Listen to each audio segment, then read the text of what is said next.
दूं जो इसमें आया हूं। यहाँ के लोगों का कुछ ऐसा ही रिएक्शन होगा जो यहाँ पैदा होते हैं। जी हाँ, ये है नॉर्थ कोरिया। नॉर्थ कोरिया एक ऐसा देश है जहाँ पागलपंती की सभी हदें पार होती है, क्योंकि यहाँ के कानूनों को देखकर आप सच में शॉक में आ जाओगे कि ये एक देश है या फिर एक जेल, क्योंकि यहाँ का लीडर ही कुछ ऐसा है जो कि है Kim Jong Un.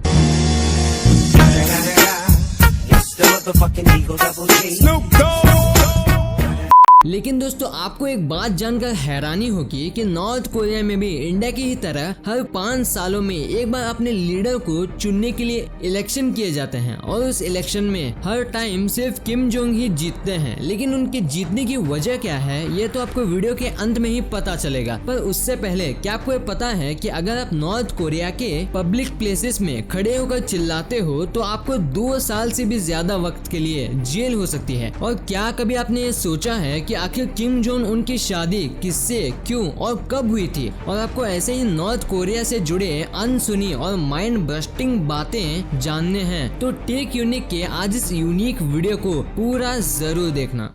Number 1, publicly चिल्लाना। दोस्तों इस बात में कोई दोहराए नहीं कि अगर कभी भी और किसी भी वक्त 4 दोस्त मिलते हैं तब वो मस्ती ना करें, ऐसा तो हो ही नहीं सकता। और इंडिया जैसे देश में तो लोगों का पब्लिक प्लेसेस में चिल्लाना काफी कॉमन माना जाता है। पर आपको एक बात जानकर हैरानी होगी कि अगर आप नॉर्थ कोरिया में किसी पब्लिक प्लेस में कोई मस्ती या फिर हल्ला करते हो तो आपको 2 साल से भी ज्यादा वक्त की जेल हो सकती है। और तो और इन 2 साल के दौरान आपको रोजाना ही टॉर्चर किया जाएगा। पर आपको इस वक्त के दौरान इतना कम खाना दिया जाएगा कि आपको ना चाहते हुए भी मरे हुए लोगों की बॉडी से मैगॉट नाम के इन जीवों को खाना पड़ेगा। नंबर 2, किम के मर्जी से शादी। दोस्तों अगर आप दुनिया में किसी भी देश में रहते हो तो आपके पास इतने तो राइट होते ही हैं कि आप चूज कर सकते हो कि आपको कब और किस दिन शादी करने हैं, क्योंकि मेरे ख्याल से किसी भी देश की सरकार के पास इतना फ्री टाइम नहीं है कि वो देखें कि उनके सिटीजन कब और किस दिन शादी कर रहे हैं। क्योंकि यहाँ पर आप चाहकर भी 16 फरवरी और 15 अप्रैल को शादी नहीं कर सकती, क्योंकि 16 फरवरी को किम के दादाजी का बर्थडे होता है और 15 अप्रैल को आप इसलिए नहीं कर सकती है क्योंकि इसे डे ऑफ द सन माना जाता है, क्योंकि तब नॉर्थ कोरिया के फाउंडर किम इल संग पैदा हुए थे और इसलिए आप इस दिन भी शादी नहीं कर सकते। और मान लो अगर आप इस दिन शादी करते हो तो शादी की तैयारी के साथ साथ आपको अपने ही अंतिम संस्कार की तैयारी भी करनी होगी। नंबर 3, नॉर्थ कोरिया की फर्स्ट लेडी के लिए बनाए गए रूल्स। और जब शादी की बात चल ही रही है तो क्यों ना अब हम नॉर्थ कोरिया की फर्स्ट लेडी यानी किम जोंग उनकी वाइफ के बारे में बात कर लिया जाए। तो किम जोंग उनकी वाइफ का नाम है री सोल जू। और आपको जानकर हैरानी होगी कि किम जोंग उनकी शादी एक अरेंज मैरिज थी। दरअसल हुआ ये था कि किम जोंग उनके फादर को पता चलता है कि वो जल्द ही एक डेडली इलनेस की वजह से मरने वाले हैं, तो उन्होंने किम की शादी री सोल जू से जल्दी में करवा दी। और सबसे बड़ी शॉकिंग बात तो ये थी कि री सोल जू कोई अमीर फैमिली से बिलोंग नहीं करती थी, क्योंकि उनके फादर एक प्रोफेसर थे और उनकी मदर एक डॉक्टर। पर अगर आपको लगता है शादी के बाद री सोल जू और उनकी फैमिली को नॉर्थ कोरिया में स्पेशल ट्रीट किया जाता होगा तो आप बिल्कुल गलत हो, क्योंकि शादी के बाद री की सभी हिस्ट्री को मिटा दिया गया और री की मदर और फादर आज कहाँ हैं ये तक कोई नहीं जानता, यहाँ तक कि खुद री सोल जू भी नहीं। और तो और खुद री सोल जू तक को भी यहाँ के काफी सारे अजीबोगरीब रूल्स फॉलो करने होते हैं। साथ ही री सोल जू को आम जनता के सामने भी बिना किसी ओकेजन के आने तक मना है। नंबर 4, अपने ही कंट्री में घूमना। दोस्तों आपने लोगों को एक कंट्री से दूसरे कंट्री में जाने के लिए गवर्नमेंट से परमिशन लेते हुए तो देखा ही होगा, लेकिन क्या आपको पता है अगर आप नॉर्थ कोरिया के सिटीजन हो तो आपको अपने ही कंट्री में एक शहर से दूसरे शहर जाने के लिए परमिशन लेनी होती है, खास करके कैपिटल सिटी में। यहाँ तक जिनका कैपिटल सिटी में घर है या फिर वो कैपिटल सिटी में जॉब करता हो सिर्फ वही कैपिटल सिटी में जा सकता है। और अगर वहाँ कोई आउटसाइडर जाने की कोशिश करता है सिर्फ घूमने के लिए तो उसकी वापसी कॉफिन डांस के साथ ही होती है।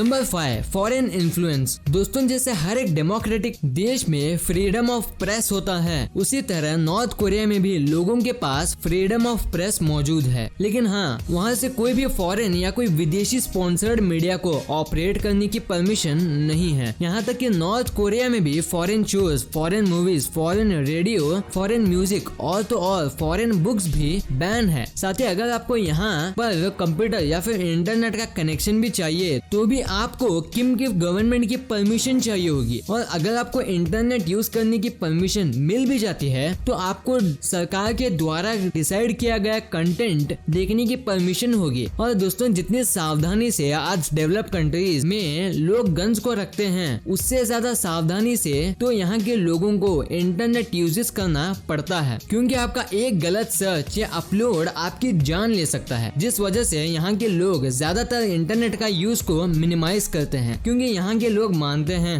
मेरे को इस बार रिस्क लेने का ही नहीं है, बिल्कुल रिस्क नहीं लेने का है। Number 6, freedom of religion. दोस्तों चलो मैं आपसे एक सवाल पूछता हूँ जिसमें आपको ऑप्शंस भी मिलेंगे और आप अपनी मर्जी से अपना एक ऑप्शन चूज कर सकते हो। तो क्वेश्चन ये है कि आपको अपना फेवरेट यूट्यूब चैनल को सेलेक्ट करना है और आपके ऑप्शंस हैं ए इट्स फैक्ट, और ऑप्शन बी है इट्स फैक्ट, और ऑप्शन सी इट्स फैक्ट, और ऑप्शन डी भी है इट्स फैक्ट। तो आप इनमें से कौन सा ऑप्शन सेलेक्ट करोगे? तो अभी आप में से ज्यादातर लोग बोलेंगे कि जब एक ही आंसर था तो इतने सारे ऑप्शन देने का क्या मतलब हुआ। तो जब नॉर्थ कोरिया अपने सिटीजन को फ्रीडम टू सेलेक्ट रिलीजन देकर सिर्फ एक ही रिलीजन को फॉलो करने की परमिशन देता है तो हम ये क्यों नहीं कर सकते। खैर जोक्स अपार्ट, किम जोन उन के देश नॉर्थ कोरिया में जूश आइडियोलॉजी को फॉलो करने की परमिशन है। दरअसल जूश आइडियोलॉजी मार्क्सिज्म और कोरियन नेशनलिज्म का मिक्सचर है जो किम संघ के द्वारा बनाई गई थी। और जूश स्टेट का मानना है कि इंसान जो चाहे वो कर सकता है और जब तक वो खुद को बदलना ना चाहे तब तक वो नहीं बदल सकता। साथ ही जूश स्टेट कहता है कि उन्हें अपने देश के लिए कुछ भी करने के लिए तैयार रहना चाहिए। खैर अगर आप जूश स्टेट के अलावा कुछ और रिलीजन फॉलो करते हो तो आपको तुरंत जेल में डाल दिया जाता है।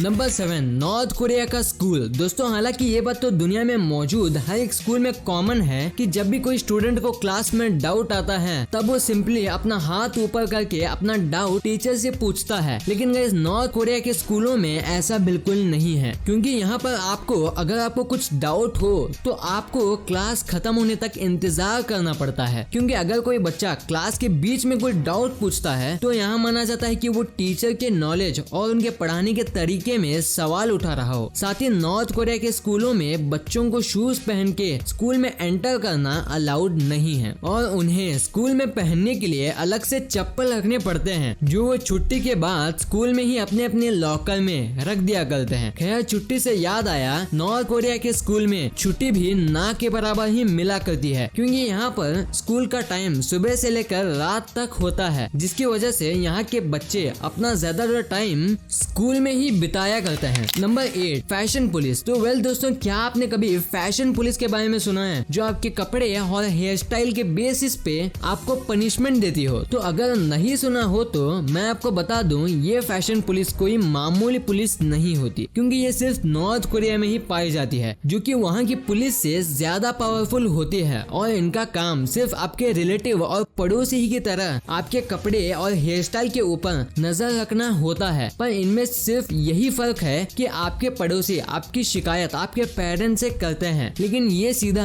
आपको जेल ही भेज देते हैं, क्योंकि अगर ये आपको नॉर्थ कोरिया गवर्नमेंट के द्वारा सजेस्ट किए गए फैशन में नहीं पाते तो ये आपको हमेशा के लिए जेल भी भेज सकते हैं। साथ ही इन फैशन पुलिस का सिलेक्शन खुद किम जोन उन करते हैं, तो इसलिए इस जॉब को सभी ज्यादा रिस्पेक्टफुल माना जाता है। लेकिन इन फैशन पुलिस को 26 ईयर में ही रिटायर होना पड़ता है। Number 9, punishment to family member. आपको एक बात जानकर हैरानी होगी कि अगर आप नॉर्थ कोरिया में सरकार के खिलाफ कुछ आवाज उठाते हो तो आपको तो सजा मिलेगी ही, बल्कि आपके फैमिली मेंबर्स के 3 और मेंबर्स को भी सजा काटनी पड़ती है। जी हाँ दोस्तों, नॉर्थ कोरिया का कानून ये कहता है कि अगर आप यहाँ कुछ सरकार के खिलाफ बोलते हो तो आपके परिवार वाले भी उतने ही दोषी हैं जितने कि आप हो, क्योंकि उन्हें आपको सरकार के खिलाफ बोलने से रोकना चाहिए था, पर उन्होंने ऐसा नहीं किया, जिस वजह से उन्हें भी ये सजा उठानी पड़ती है। Number 10, elections. तो दोस्तों अभी तक नॉर्थ कोरिया के रूल से आपको पता चल ही गया होगा होगा कि इस बात में कोई दोहराए नहीं कि नॉर्थ कोरिया के लोग किम जोंग उन के परिवार से बिल्कुल भी खुश नहीं है। तो ऐसा क्यों है कि हर बार इलेक्शन में इन्हीं के परिवार की जीत होती है? तो गाइस यहाँ पर हर कोई वोट तो दे सकता है, पर यहाँ के लोगों के पास किम के अलावा दूसरा ऑप्शन मौजूद नहीं है। यानी कि हर बार किम ही इलेक्शन में खड़े होते हैं और जब रेस में एक ही घोड़ा हो तो उसकी हार कैसे हो सकती है। खैर गाइस ये तो बात हो गई नॉर्थ कोरिया के कुछ अनसुने बातों की, लेकिन आपको इनमें से कौन सा रूल सबसे अजीब लगा ये मुझे कमेंट बॉक्स में जरूर बताना। और वीडियो पसंद आई हो तो वीडियो को लाइक और अपने दोस्तों के साथ शेयर करना मत भूलना और हमारे चैनल टेक यूनिक को सब्सक्राइब भी कर लेना। और मिलूंगा आपको टेक यूनिक की अगली वीडियो के साथ, तब तक के लिए गुड बाय।